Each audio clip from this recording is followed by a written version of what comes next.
Okay, so another problem with CPI is the introduction of new goods.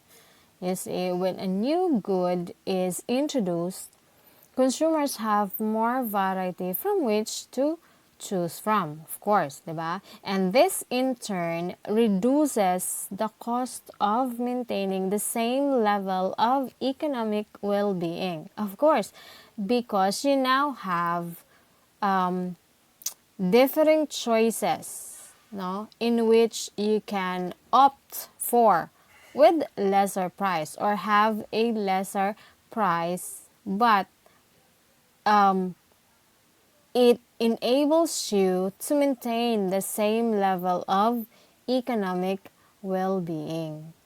Okay? To see why, let's consider this situation. Okay?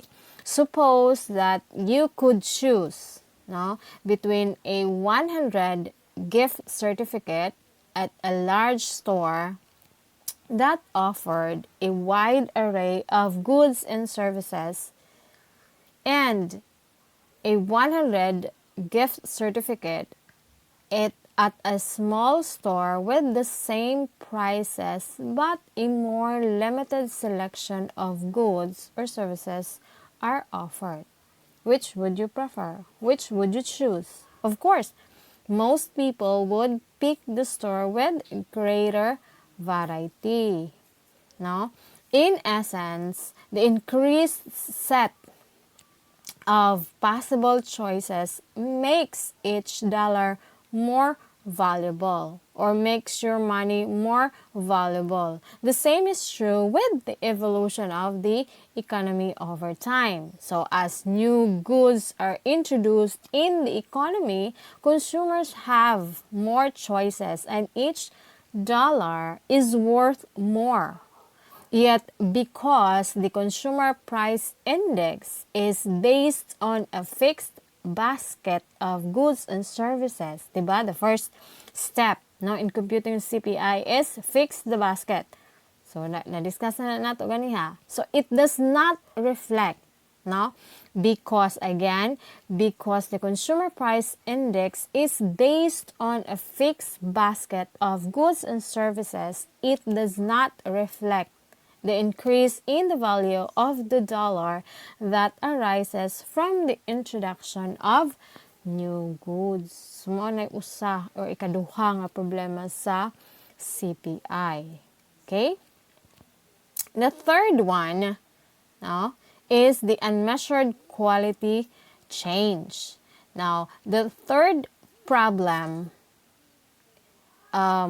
with CPI speaks about the unmeasured quality change. If the quality of a good deteriorates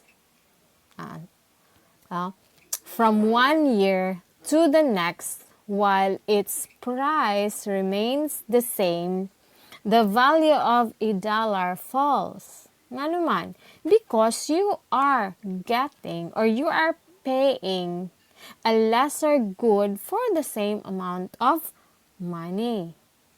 Diba? So similarly, if the quality rises from one year to the next, now the value of a dollar rises. Diba? Because then, you are paying for something that has a more value. Kaining rise man ang iyang quality. No?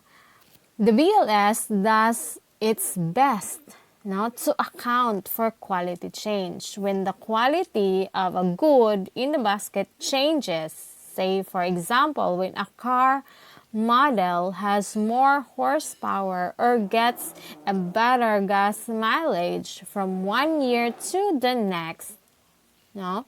The Bureau adjusts the price of the good to account for the quality of change, di ba?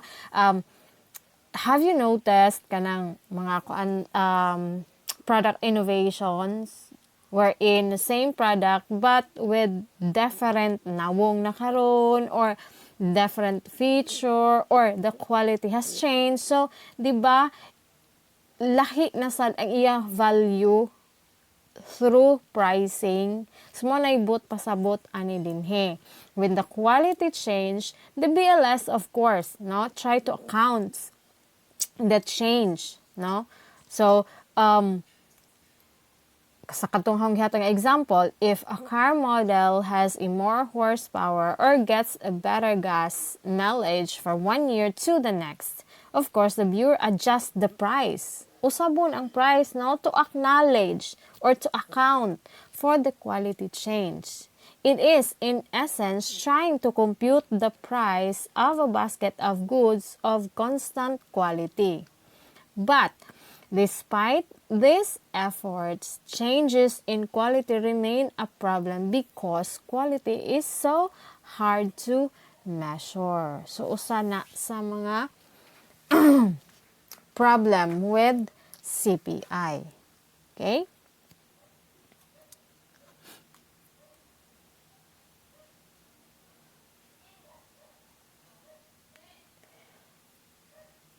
Okay, so there is still much debate, no, among economists about how severe these measurement problems are and what should be done about them. Several studies written, no, during the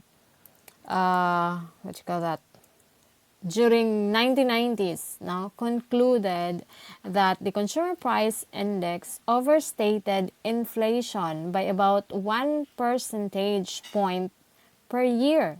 So in response to this criticism, the BLS adopted several technical changes to improve the CPI. And many more economists believe the bias is now only about half as large as it is once was.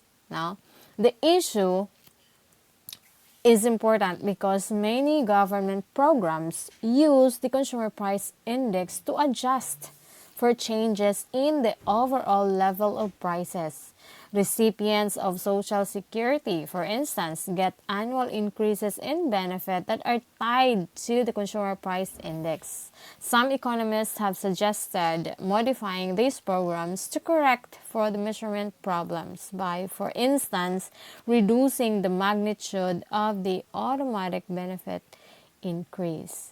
No? In 1990, it was estimated that the CPI bias cost taxpayers $1 trillion every 12 years in unnecessary colas in Social Security and government pension payments. So, ingana ka-importante ang CPI because CPI is one of the benchmark, mo na siya ang basis for COLA or the cost of living adjustment. So, computation of CPI is really fundamental, is really important. But of course, with all the problems that arises during the computation, there might be, according to research, in 1990, it was estimated that the CPI bias cost taxpayers $1 trillion every 12 years in unnecessary COLA, in Social Security and government pension payments. So, mo na siya, okay? The importance of CPI along with its problems. Okay? Now here is okay, so this figure shows the inflation rate, the percentage change in the level of prices as measured by the GDP deflator and the consumer price index. Notice that the two measures of inflation generally move together. There are few years when they diverge a bit. The reason for this are on the following slides that we are going to discuss. Okay, so kani siya mo ni siya ang kanang from 1950 to 2010, this is the inflation rate, graphical representation of the inflation rate using CPI and GDP deflator. So as you can see, they generally move together. So there are just instances like here, kani, wherein they diverge a bit. No? So we're going to find out why. No? In this slide, okay, so contrasting CPI and deflator, GDP deflator. So if you still remember, now GDP deflator is another measure of overall level of prices in the economy, diba? In our measuring national income topic, so na-added to nga GDP is a measurement of the overall level of prices in the economy. The GDP deflator is the ratio of nominal GDP to real GDP, diba? Sa katong pag-compute na to, mahibalaan na to dito, no?